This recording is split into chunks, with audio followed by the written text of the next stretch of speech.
Good morning, Ajahn John here. A few days ago I took a bag to be repaired to a sewing machinist.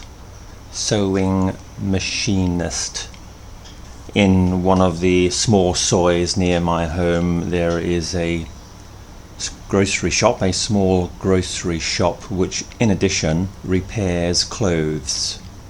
The woman there has a sewing machine and she will do minor repairs. So I took my bag in and showed her the parts which needed to be repaired. I thought the job would only take maybe 15 or 20 minutes, and I asked her when she would have it done. She said the following day. Now, having lived in Thailand a long time, I know that people can be a little bit careless about time. So I asked her what time the following day, and she said in the evening. Again, from my experience, I thought it was probably unlikely that she would have done it by then. So instead of going back the following day, I went back the day after. So she had then had the bag 2 full days. So what happened when I went back? She had not done it, and she had not even started it. She said she had a lot of work to do. But this was not too surprising. I've had this situation many times before. So with a lot of patience I said, well, when do you think you can finish it? And she said the following day. Again I asked her what time. Again she said in the evening. So the next day I went back again in the evening, and I guess you know what the answer is. She still had not finished it, nor in fact even started it. But I was still prepared to be very patient because I've been living in Thailand a long time. So we went through the same conversation again, and of course I went back the following day. So she had now had the bag. Notice I'm using the past perfect tense now. She had had the bag for 4 full days to do a 20-minute job. And what do you think happened when I went back the 4th day? No, again she still had not started the bag. But she began to look a little bit panicky now and started doing the bag while I was there.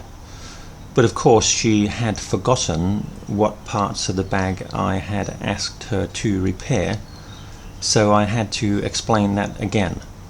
It was real déjà vu. Déjà vu, D-E-J-A-V-U. 2 words, this is a French expression. And really felt very frustrating. The first 4 days had obviously not only been a total waste of time, but also I had to re-explain everything from the beginning as though we had started from day 1. Anyway, I still was able to show a reasonable amount of patience, so I sat on a chair outside waiting while she did the bag. And while I was sitting, a family came along on a motorbike, and the woman sitting on the back asked the machinist, "Have you finished our trousers yet?" She's speaking in Thai, of course, but I can understand. And what do you think the woman said? Of course she said, no, I haven't finished yet. I have a lot of work. But rather than, as I did, showing some frustration or annoyance, she just immediately said, okay, then give them back to me. So then the machinist starts looking for the trousers which this woman had previously given her. I don't know how long ago this was, maybe a day or 2.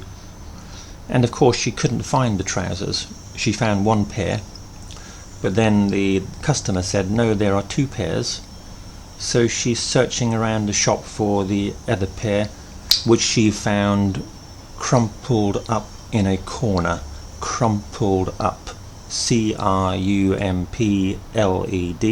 and U-P. At this stage I thought surely the customer is going to get a bit annoyed. not only have they wasted their time, but the woman has been quite careless with her clothes. But no, she seemed to be totally insouciant, insouciant.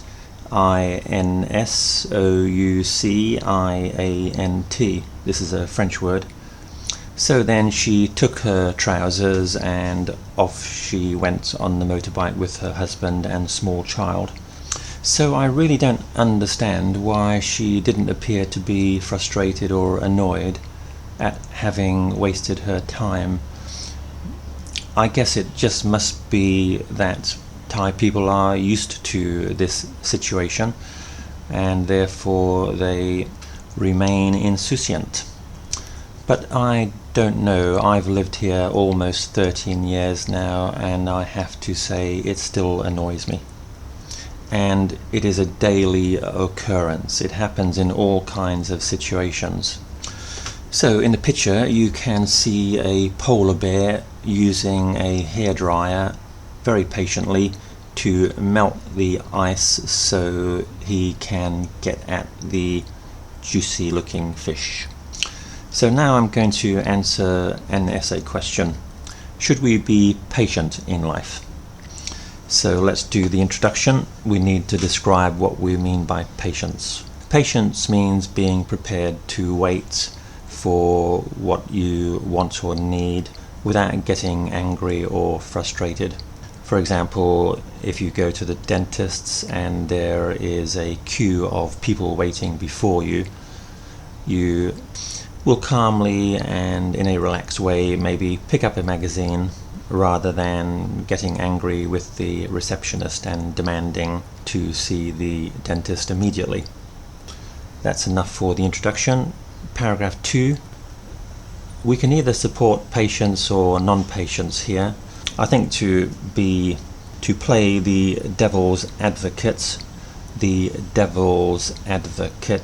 I'm going to support non-patience, just to get people's backs up.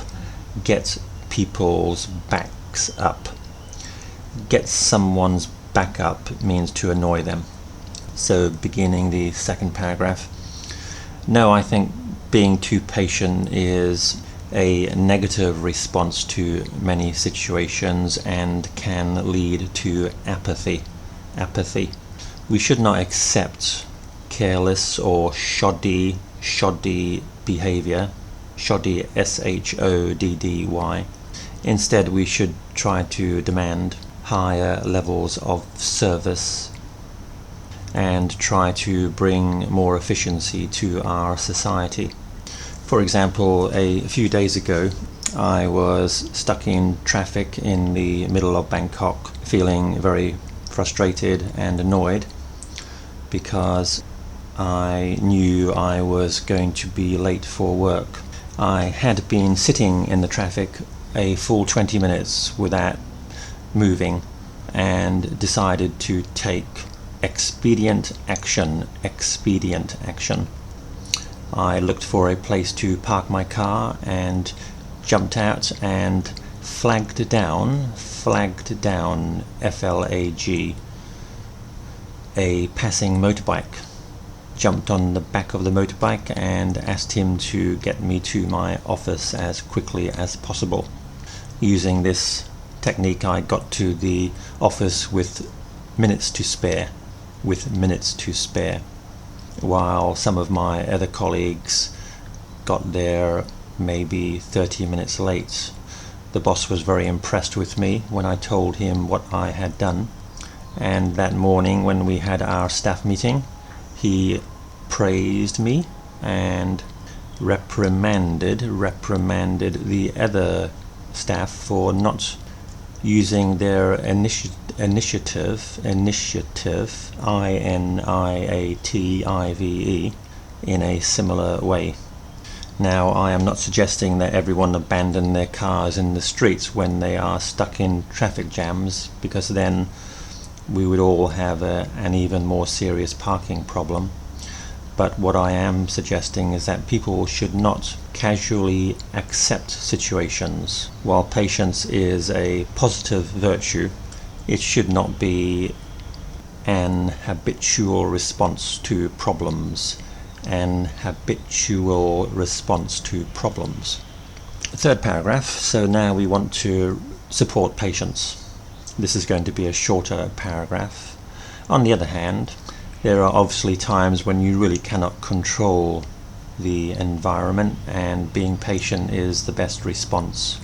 For example, if you're stuck on the airport runway waiting for the pilot to take off, it's really not a good idea to try to leave the plane. That's enough of paragraph 3. So now the conclusion. In conclusion, I fully understand the need for patience in society. However, I do strongly advocate that we do not use it as a routine way of dealing with problems.